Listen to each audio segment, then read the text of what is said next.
Recently, Jim Cramer here added National Oilwell Varco to your ActionAlertsPlus.com portfolio. Buying on the way down, and I always want to be honest about that on the way down. Okay. Having made a great trade on the way up, then bought it back on the way down. So it was like kind of a up and down thing. Now, a while ago, we were talking about the importance of dividends. If you're buying stocks, it's important to look for stocks that offer dividends.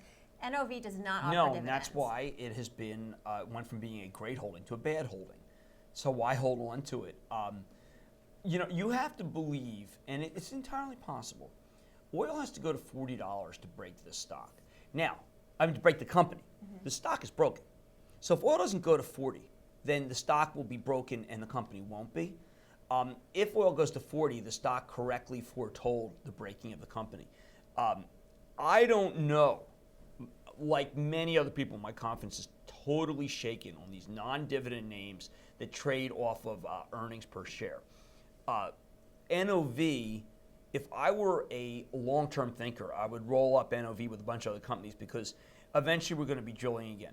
But NOV requires, there's a step function. NOV requires oil to be looking like it's going up, mm-hmm. which then makes you contract with Transocean, which is the #1 offshore driller, which then has Transocean go and order NOV equipment.